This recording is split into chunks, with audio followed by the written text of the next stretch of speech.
Sure, strong, sure, brave, sure, all of that. But it's the flaws that make characters really, really interesting to play, and I think interesting to watch. I think post-COVID, you know, there's a great feeling of wanting to be creative again and you know, get out there and do the thing. I just love the variety. Yeah. I did win an Emmy, incidentally, for being a game show host. Yes, yes. A children's game show host. And I have the absolute pleasure of being your host for this rather magical event.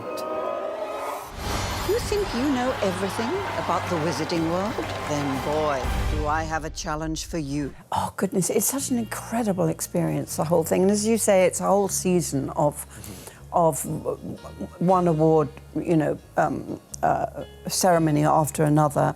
And because you're constantly being asked about yourself and about, you know, the role and yourself, and you feel like you're on this mad sort of merry-go-round.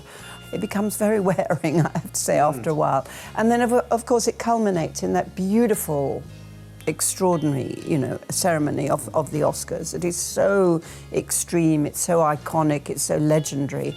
And to find yourself there in the middle of it all is, it is sort of exciting and terrifying, and that feeling of this is the pinnacle, the only way from here is down. Now, you know, for 50 years and more, Elizabeth Windsor has maintained her dignity, her sense of duty, and her hairstyle. You know, they come into your life and they inhabit your life for a period of time, and then you move on. It's like when you leave a house that you loved, but you know that it's time to move on. And Jane Tennyson was a great role. I'm the senior officer here. I'll decide what's relevant. At that time, it was very groundbreaking, so I'm very proud that that's part of my history as an actress. You'd be Mrs. Dutton. I would. Seems we're neighbours. I've acquired the Strafford Ranch. Well, this is the Yellowstone, and you have no rights here. Harrison and I played husband and wife many years ago. It wasn't a husband and wife with this sort of intimacy that Taylor Sheridan has written. There's hope here, Mother. There's hope here. Oh, my God! Why are you doing this to us? We cannot go back.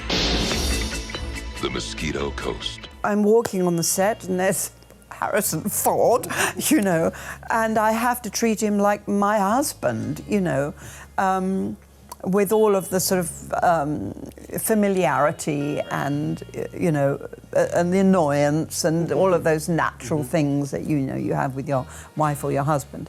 And you have to create that relationship very quickly, you know, because you're on the set, bang, you've got to look as though you've been together for 40, 50 years, 60 years, you know.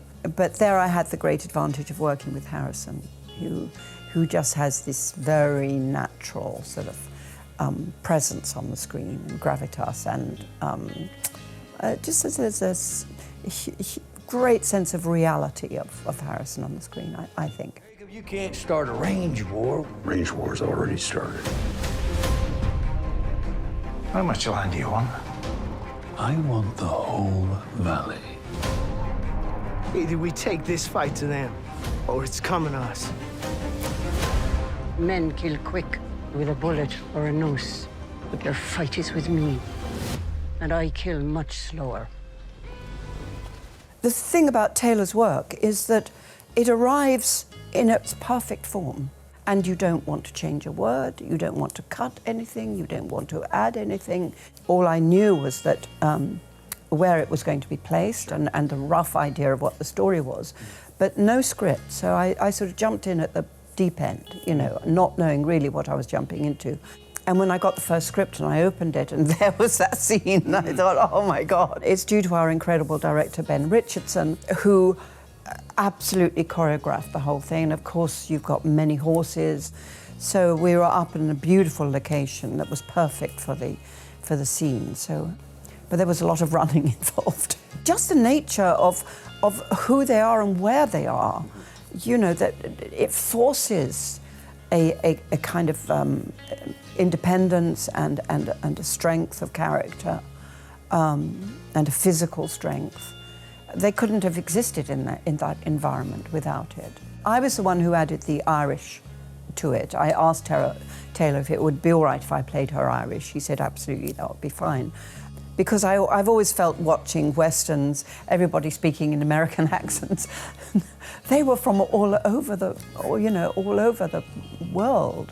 They were Croatian, they were Moldovan, they were German, they were Portuguese, they were Basques, they were Irish, they were Jewish, they were, this incredible mix of cultures and accents and all of them, fighting for existence. You think at the beginning of the century, we hardly had electricity, and at the end of the century, we have technology. So it's very, very interesting to visit that era.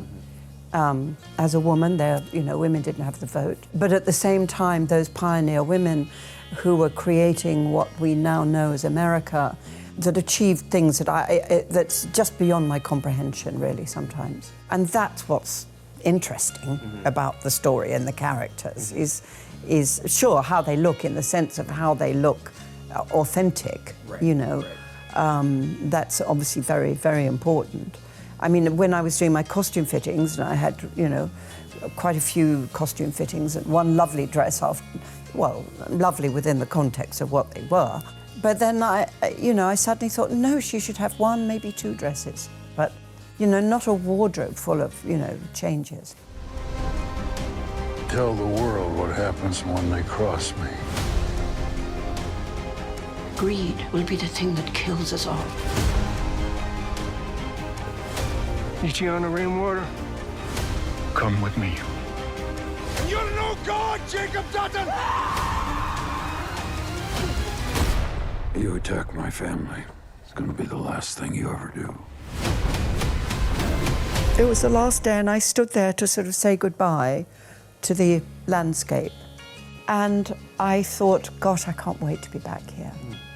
As uncomfortable as it was, as challenging, as difficult, I couldn't wait to be back. And I think that's the nature of these characters as well. They are in the process of putting the roots down that eventually will go down very, very deep. But they are the generation that is first sort of putting those roots in the ground and watering them and, making sure they stick.